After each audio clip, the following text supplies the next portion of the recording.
Hello ಮಚಾ, ನಿಂಗೆ life ಅಲ್ಲಿ ಕಷ್ಟ ಅಂತ ಬಂದಾಗ ನಿನ್ ಜೊತೆ ಯಾರಿರ್ತಾರೆ? ನೀನೇ ಇರ್ತೀಯ ಮಚಾ. ವಾ, ನನ್ ಲಿಸ್ಟ್ ಅರ್ಥ ಮಾಡ್ಕೊಂಡಿದ್ಯಾ, ಥ್ಯಾಂಕ್ಸ್ ಮಚಾ.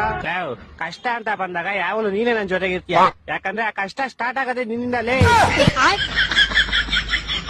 ಲೋ, ಹೋದ್ ತಿಂಗಳು ಕಾಲೇಜಲ್ಲಿ ಸೀನಿಯರ್ಸ್ ಎಲ್ಲ ನೀನು ಗುಂಪಾಕೊಂಡಿರ್ಬೇಕಾದ್ರೆ ಬಂದಿದ್ ಯಾರು? ನಾನು. ಲೇ, ನಿನ್ ಹುಡುಗಿ ಮ್ಯಾಟ್ರಿಗೆ ಅವತ್ ನೀನ್ ಕಾಲೇಜಿಗೆ ಬಂದಿರ್ಲಿಲ್ಲ ಅಂತ ನಿನ್ ಜೊತೆ ಯಾವಾಗಲೂ ನಾನೇ ಸುತ್ತಾಡ್ತೀನಿ ಅಂತ ನಿನ್ ಬದಲು ನನ್ನನ್ನು ಹಾಕೊಂಡ್ ಹೋಗಿದ್ರು. ಅವಾಗ ನೀನ್ ಬರ್ದಿಲ್ಲ ಇನ್ನೇನ್ ನಿಮ್ ತಾತ ಬರ್ತಾರ? ಆಕ್ಚುಲಿ ನಿಜ ಹೇಳ್ಬೇಕಂದ್ರೆ ನಿನ್ ಕಷ್ಟಕ್ಕೆ ನಾನ್ ಜಾಸ್ತಿ ಆಗಿರೋದು.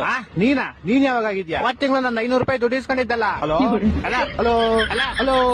ನಿಮ್ ಮನೆಯಲ್ಲ ಹೆಂಗವ್ರೆ? ಚೆನ್ನಾಗವ್ರೆ ಮಚಾ. ಅದ್ರ ತಿಂಗಳು 250 ರೂಪಾಯಿ ರೀಚಾರ್ಜ್ ಮಾಡ್ಸ್ಕೊಂಡಿದ್ದಲ್ಲ. Hello hello hello. ಊಟ ಎಲ್ಲ ಆಯ್ತು ತಾನೆ? ಹ್ಞೂ ಮಚಾ, ಆಯ್ತು. ನಿಂದು? ಅದ್ರ ತಿಂಗಳು 200 ರೂಪಾಯಿ ಪೆಟ್ರೋಲ್ ಇಸ್ಕೊಂಡಿದ್ದಲ್ಲ. ಮಚಾ, ಏನು ಕೇಳಿಸ್ತಾ ಇಲ್ಲ, ನಿಂಗೆ ಆಮೇಲೆ ಮಾಡ್ಲಾ?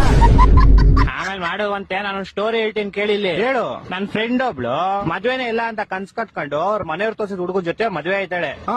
ಆದ್ರೆ ಫಸ್ಟ್ ನೈಟ್ ಅಲ್ಲಿ ಅವಳಿಗೆ ಗೊತ್ತಾಗುತ್ತೆ ಅವ್ರ ಗಂಡ ತುಂಬಾ ಕೆಟ್ಟವನು ಅಂತ.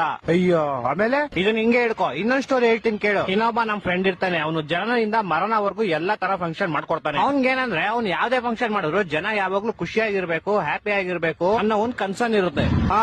ಇವಾಗ ಹಿಂದೆ ಅವ್ರ ಸ್ಟೋರಿ ಹೇಳಿದ್ನಲ್ಲ, ಅವ್ರ ಮದ್ವೆ ಫಂಕ್ಷನ್ ಇವನೇ ಮಾಡಿಸ್ಕೊಟ್ಟಿರ್ತಾನೆ. ಓಹೋ, ಸ್ಟೋರಿ ಇಂಟ್ರೆಸ್ಟಿಂಗ್ ಆಗಿದೆ. ಆಮೇಲೆ ಮುಂದೆ ಏನಾಗುತ್ತಂತ ಗೊತ್ತಾ?